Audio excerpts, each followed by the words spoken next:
have a beast of a center. Yeah. He's Dahlman. Yeah, Dahlman's insane. Yeah, he's a beast. Yeah, he's a beast. Like he's supremely smart. Really stout. Center and things like that. I mean, he's unbelievable. Adam Schefter is reporting that Drew Dahlman has informed the Bears that he is retiring at age 27. I cannot believe this. This is breaking news. I'm trying to gather my thoughts. That's significant. He was an integral part of what they did last year as far as revamping this offensive line. He's the leader of the big uglies up front, man. This is a massive, massive loss. Much as the Bears are going to find out, when you lose a center like that, you need to replace him, because when you go up against Brian Flores' defense in Minnesota, you better have a center who knows how to get everybody in position. From Fox 32 Chicago Sports, this is Chicago Sports Tonight. The Bears are in need of filling maybe the most important position on their roster this offseason after news of Pro Bowl center Drew Dahlman informing the team he is retiring at 27 years old. Hello, everyone, and welcome into Chicago Sports Tonight. I'm Cassie Carlson alongside Tina Nguyen. We are going to be reacting to Dahlman's retirement, the Bears being betting favorites to land Max Crosby and the WBC. Tina, let's start with the Dahlman news. You saw this notification yesterday, and what was your reaction? I had to do a double take and see, am I reading this thing correctly? I think similar to everyone, I was really surprised Drew Dahlman, especially when he signed a 3-year, $42 million contract with the Bears in the offseason. He was such a stabilizing force on the offensive line, started every single game for them, and you saw the O-line build such continuity last season. Caleb Williams, year one in the NFL, sacked a league high of 68 times, sacked only 24 times last year. That was the third fewest in the NFL. And you look at things from a big picture perspective. The Bears now have to address, the left tackle position and the center position, and I'm really curious to see how this impacts Caleb Williams' development in year 3 in the NFL, because we know the relationship between the quarterback and the center position is really important. Yeah, it's going to make free agency very interesting, which starts in a week. And for more on what this means for the Bears and really the offensive line and Caleb Williams, let's bring in Bears radio analyst and former Bears offensive lineman Tom Thayer. Tom, let's get your reaction to Dahlman retiring, just 27 years old and 5 years in the league. Well, kind of like Tina, I had to make sure that it wasn't fake news because it really came out of nowhere. But I'm glad it came out of nowhere this early in the offseason, because the Bears aren't going to get caught off guard a week or two before the season starts. And then all of a sudden they find themselves scrambling for a legitimate center contender. And so I think it might be the norm nowadays. When you talk about players making money in the NIL and how much money they're making in their career, guys may be willing to pull the plug a little bit earlier than we were able to do back in our day. When I came out of college, everybody was kind of set on hoping that they could have a 10-year career and then kind of see if there's any gravy after that. Now these guys make money. He's got a 3.61 GPA in mechanical engineering out of Stanford. He's got NFL bloodlines, and he's a super educated person to be able to make a decision this important in his life. And, part of me congratulates him for it. The Bears fan in me, I wish he would have stuck it out for a couple more years. As Cassie mentioned, Drew Dahlman, 27 years old, 5 seasons in the NFL, 4 with the Falcons. This past season with the Chicago Bears, became the second highest paid center when he signed that 3-year, $42 million deal. How does his sudden retirement impact this offensive line, but also Caleb Williams, a quarterback that had built just chemistry with him this past offseason? Well, there's a couple ways to look at it. It does have significant impact because you have a high-quality person inside the locker room like Drew Dahlman, who really kind of created continuity on that offensive line. And then you're super fortunate that you have Joe Thuney and Jonah Jackson. And they'll be able to forge a friendship, a working relationship with whatever center they bring in here, young or old, young or experienced, I should say. And they're very fortunate to have a really quality offensive line coaching group led by Dan Rochar. So I don't think it's the Bears are going to, get an emergency status from here. There's 9 good centers in the draft this year. There's other free agents out there that have NFL experience. So if they can go out there and bring in a guy that can form that working relationship with Joe Thuney and Jonah Jackson, I think you'll be able to expedite the development, the interior development, just like they were able to do last year. And so I don't think there's going to be significant drop-off. But, I think it's all because Drew Dahlman left a really good impression on all of us, and we figured that group would be here for a couple years to come. We talk about timing of this retirement news, and it's really different than the Frank Ragnow situation with the Lions last year, where he retired right before the start of the season, and we all saw how impacted the offensive line play was in Detroit because of that decision. Then we see Caleb Williams tweet out the Hulk with a crying face. Kevin Byard reacted with wow. You mentioned the earning potential for these guys at younger ages because of the contracts they're signing right now. How does this resonate or go over in a locker room? And a quarterback who was really dependent on Drew Dahlman and was very vocal on how much he meant to him and his success this year. Yeah, you know what? Listen, examples like this that the guys live throughout the course of their career, it gives them food for thought. And if you have a guy that's in 10th or 11th year and he's made a nice sum of money, maybe he'll consider that as well. Or if you have a young guy that's waiting in the wings for his opportunity to start games in the NFL, he should be chomping at the bit for the opportunity. They drafted Luke Newman last year. They gave him a lot of snaps at center throughout the course of training camp and during the regular season. So maybe they are a little bit familiar with him and they feel that they have a comfort zone, or maybe they're going to dedicate his career to being a center.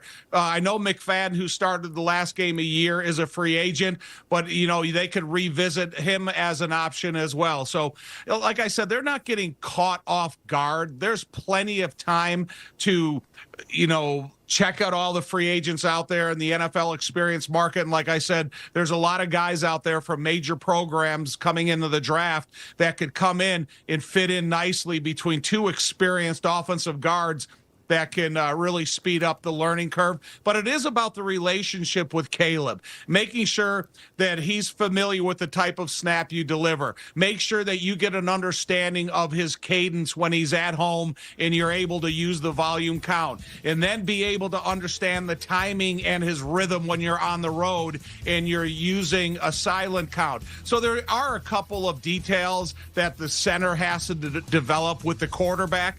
But like I said, when you have a Hall of Fame experience to your left-hand side and an all-pro experience to your right-hand side, that should be able to help you out to become more quickly familiar with what is expected of him. Multiple reports indicating that the Bears were aware of his decision. How does this impact, though, the Bears' offseason plans when they want to add an elite edge rusher, obviously address the left tackle position as well? I really think, though, when you look at the draft and you look at where centers fall into the draft, unless you're a guy like Linderbaum, who, was drafted early out of Iowa, and, he was the guy that was designated was going to be the first center picked in the draft. That's what you kind of live with. But now you're drafting 25 and you have other picks in the draft. And I said there's 9 NFL caliber centers coming out in the draft. You may have the opportunity to pick one within the first couple rounds. I maybe not 25th in the first round, but somewhere along the second, third round, and get yourself a starting caliber center. Day one, he's got the jersey, he lines up in the huddle, and he's ready to go. But I think Ryan Poles, Jeff King, the entire scouting staff, they know every single free agent. They know their background, they know their skill level, and they know what position they play best. The only thing that I would want to see them do is don't try to transition a guard to play center. Go out there and get a center to play center, because there's a lot of nuances about that center position that makes the great ones great. And the Bears have a long history of some of the better centers in the course of the NFL, and Jay Hilgenberg and Olin and other guys. But when you are a career center, you come in here, you're familiar with all the details that go along with that position, and you can help your offensive guards be better players as well as they can help you be a better player. Yeah, the big name in free agency is Tyler Linderbaum. He is reportedly going to reset the center market, making north of $20 million. Tom, I want to switch gears to the news this afternoon of the passing of Hall of Fame coach Lou Holtz at 89 years old. Spent 10 years at Notre Dame. He led the Fighting Irish to a national championship, their last one back in 1988. And I know he was after your time at Notre Dame, but what is Lou Holtz's legacy with the Fighting Irish?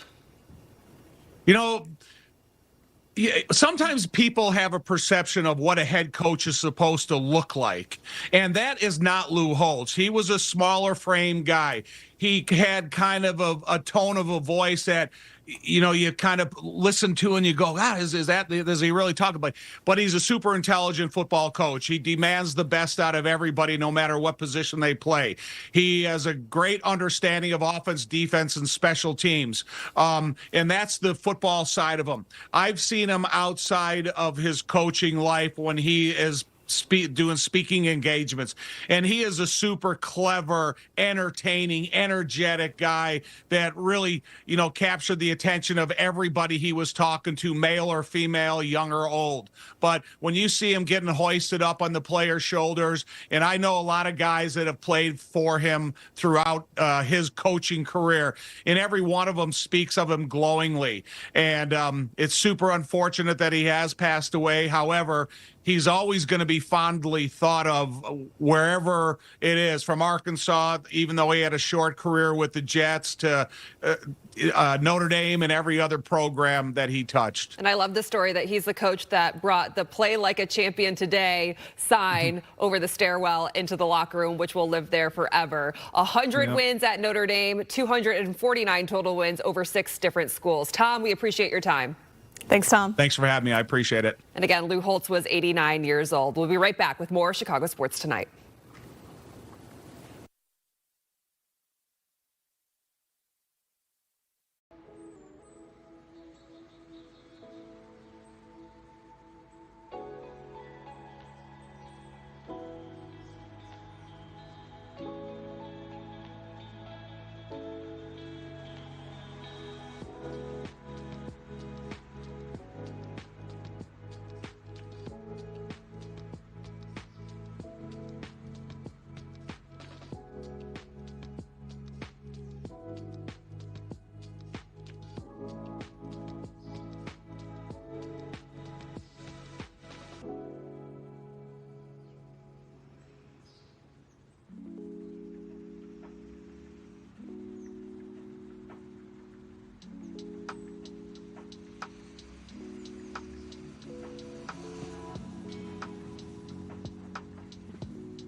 Welcome back to Chicago Sports Tonight. The World Baseball Classic starts tonight with Chinese Taipei and Australia getting things started in Tokyo. The USA is in Pool B with Brazil, Great Britain, Italy, and Mexico. They'll play their games in Houston with their first Friday against Brazil, and you can catch that right here on Fox Chicago at 7 p.m. Well, the Cubs have 8 players on their roster participating in the WBC, including Alex Bregman, who showed off in the USA's exhibition win over the Giants yesterday, where he homered. That was part of USA's 19-hit day. Had a 2-run homer today in the USA's final exhibition game against the Rockies. Everyone's excited to see what Alex Bregman is going to bring to this Cubs roster. As you watch him in the WBC, what will you be looking out for? Yeah, Tina? no doubt about that. I expect him to continue to make a significant impact. Typically around this time of the year, right, Cassie? We're watching spring training games that are just meaningless. But now you have the WBC games that have such high stakes. When I was out there in Arizona for spring training a few weeks ago, PCA, Matthew Boyd, Alex Bregman, they were all super excited for this opportunity. And again, it's a chance to represent USA. Yeah, the USA betting favorites to win the WBC. Japan has the second best odds at right behind them, and that'll be the big chance for all the White Sox fans to look at Munetaka Murakami. Yeah, Munetaka Murakami. Mune continues to bring such excitement to this team, to this clubhouse. Everyone that I've talked to out there in spring training says that he continues to impress with his sense of humor, his work ethic. Will Venables said he's excited to tune in and watch and just see Mune do his thing. And for also more on Munetaka Murakami and the Cubs, I got the chance to catch up with Jesse Rogers earlier today. Here's part of that conversation. ESPN 1000's Jesse Rogers joins us right now. And Jesse, I feel like the right way to start this off is to wish you a happy birthday. What a treat for us to get to spend some time with you on your birthday here. Well, I appreciate that. If it was really happy, I'd have the day off, Tina, but spring training never stops. So glad to be with you on my birthday and every other week. The grind never stops there, but I mean, I feel like it is a treat for you too to get to be out there back in the Arizona sunshine. So let's get right into it, because March, we're a few days into March and also a few weeks away from opening day. In the middle of all the spring training action, the World Baseball Classic, that starts today. Multiple players on the Cubs and Sox team have departed for the WBC there to play for their respective countries. Jesse, the spring action continues down there in Arizona, and I want to start off with an article that ESPN released today ranking the top 100 MLB players. And we're going to start with PCA coming in at number 22. One of the things you wrote in the article was bad ball swinging can catch up to a young player, and it finally did in the second half. Obviously, the numbers were down here for PCA going in the second half. And although still a good season for him, right? The 36 home runs, 33 stolen bases. How do you anticipate PCA, a young superstar, handling the pressure here to start off the season? Yeah, I think it's a great question, Tina. I like what I'm hearing and what I'm seeing. In other words, he's not being stubborn. He's not saying, look, I had a great year, I'm going to be me. Of course, he's going to be him, because that's, PCA, there's only one of them, right? His personality. But when it comes to advancing as a hitter at the plate, there's no 22, 23-year-old that is a fully formed hitter or player, right? Even on defense, there's ways to improve. So I like what I'm hearing about swing decisions. Okay, that doesn't mean on the occasion he'll swing at a bad pitch and do some damage on it, or swing at a bad pitch and swing and miss and strike out, but he has to limit that a little bit more and increase his on-base percentage. And it's a process, even for the best of them. Kyle Tucker on the Cubs last year was a strikeout, little walk guy at the beginning of his career. All of a sudden, he reversed that. More walks than strikeouts the last 2 years. PCA's not going to end up being that guy, but just get better every year. And so I like what I'm hearing, and I think part of the reason he was ranked so high is because he understands where he is as a baseball player, and he's not fully formed.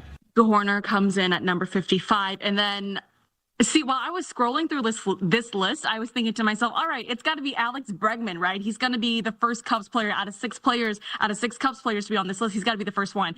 He comes in at number 61. Why so low? And obviously, Bregman is what a lot of people have been talking about this offseason and even in the spring. Cubs kind of trading former Astros players, the lefty Kyle Tucker for the righty Alex Bregman. And we know what he brings when it comes to the on-field production and also in the clubhouse, but why is he so low here on this list? I think age. I mean, post 30 years old, does a lot of things well, but maybe not anything at league best. Like, he's not going to lead the league in home runs. He's not going to lead the league in on-base percentage. And you're really not giving him points when you're doing these ranking things for being a glue guy, even though that's so important. This is just top 100 players. So, I mean, a lot of people voted on that list. It's not just like one person or myself or anything like that. So I think it's just a combination of those things. He does a lot of things well. He's in the top 100. But at his age, post 30, there's other guys kind of in that star category at a younger age.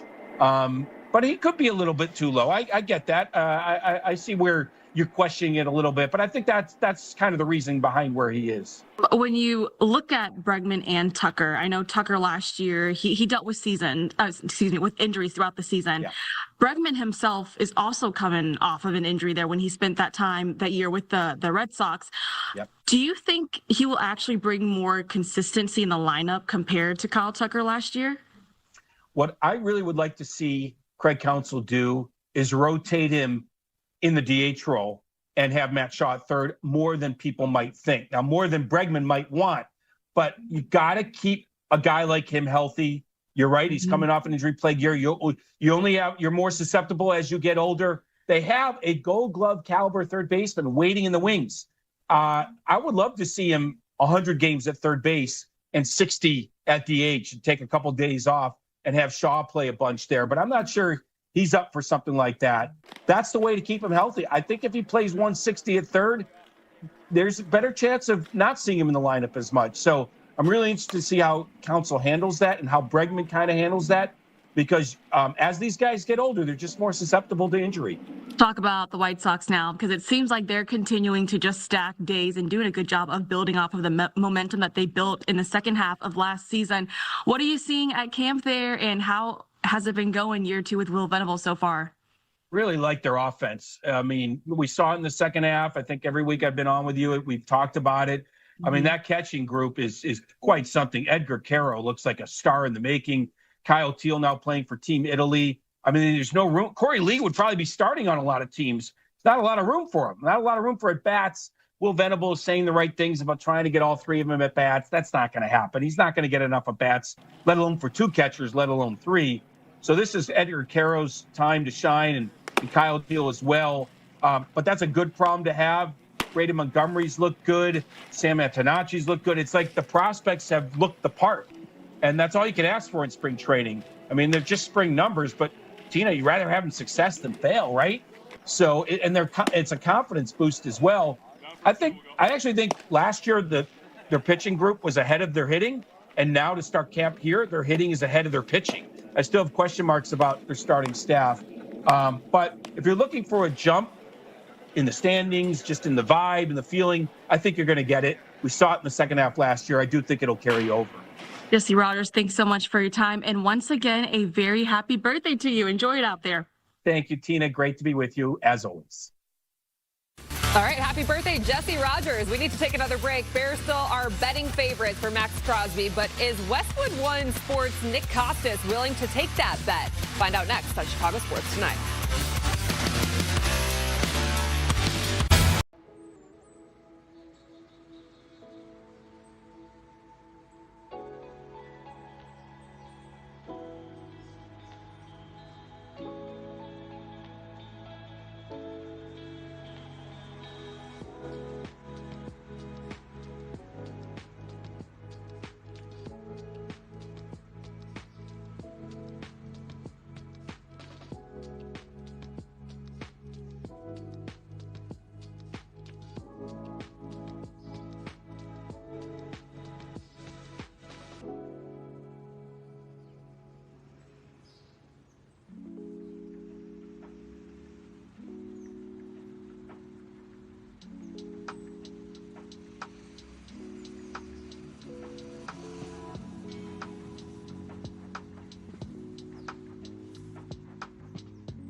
Chicago.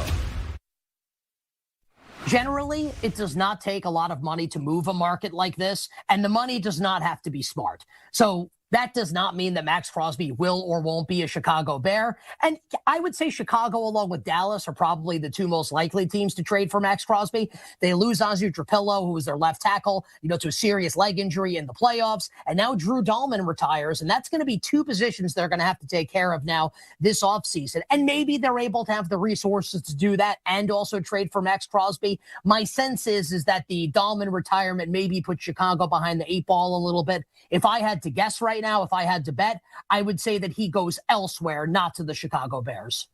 So the Bears may be betting favorites to land Max Crosby this offseason, but BetMGM's Nick Costas not sold on that idea. An Athletic article by Mike Silver released today also stated that Max Crosby is ready to leave Vegas. And while you could make an argument for the Bears, reports are the Seahawks, Cowboys, Patriots, Rams, Eagles, and Ravens are also interested. And the asking price that the Raiders want is going to be a player and 2 first-round picks. Whether or not they get that or not, we will wait and see. Do you feel like the Bears are going to be the team to land the edge rusher? No. Obviously, that is a long list of teams that are very interested in Max Crosby. I know the line moving from plus 200 to minus 135 makes it look like the Bears have a realistic shot at getting Max Crosby. But from everyone that I've talked to out in Las Vegas today, a lot of people are telling me it's a lot of betting hype and money that's just really been moving the line. Obviously, Bears fans, Bears themselves, they want an elite edge rusher like Max Crosby. I feel like, though, Drew Dahlman, his announcement of sudden retirement here impacts things for the Bears because now they've got to figure out how to allocate resources to bring in a center as well. So I don't think so. I'm curious. What do you think, Cassie? Even if Drew Dahlman didn't retire, I did not think the Bears were going to land Max Crosby. I think after coming back from the combine, hearing what everyone had to say about this edge class, a lot of people are in favor of just drafting and developing. And I know it's not the bright, shiny object that maybe you go out and get a step closer to a Super Bowl next year. But I think in the long run, knowing you're going to have to pay Caleb Williams in a couple of years, you want to make sure you have flexibility and make sure you're not Ryan Poles in this position yet again in a couple years. Now, the interesting note that I saw this graphic on Twitter today that last year it was March 4th, today's date, when Ryan Poles pulled off the Jonah Jackson trade. And then on March 5th, he traded for Joe Thuney. And so it is one of those early in March timeframes where Ryan Poles starts to make his trade. So obviously with free agency opening next week, we'll wait and see. But I think that Dallas, given their higher draft pick in the first round, seems suitable. So we should be on standby here for the next few days and see how this pans out, huh? We're always on standby during free agency and in the offseason for the Bears. That is going to do it for us on Chicago Sports Tonight. Thank you to everyone. We had Tom Thayer on the show talking about the Drew Dahlman retirement. Obviously, that's shocking news and probably shifts their priorities in free agency next week. We're also talking about Jesse Rogers, the WBC, which U.S. is going to be on Fox on Friday to get things started, and Nick Costas. And, of course, we have all of those extended interviews will be available on our website, foxchicago.com, and the Fox 32 YouTube page. Tomorrow, what you got? Speaks is coming in here with us, and Scott Merkin as well will fill us in on everything that's been happening out in Arizona with the White Sox, and of course the continued Munetaka Murakami hype as well. So we've got also a really great show tomorrow as well. All right, for Tino Wynn, I'm Cassie Carlson. Thanks for joining us for Chicago Sports Tonight. Again, you can watch extended interviews on Fox Local and the Fox 32 Chicago YouTube page. And we will be back here on Fox Chicago Plus and Fox Local tomorrow at the same time. Have a good night.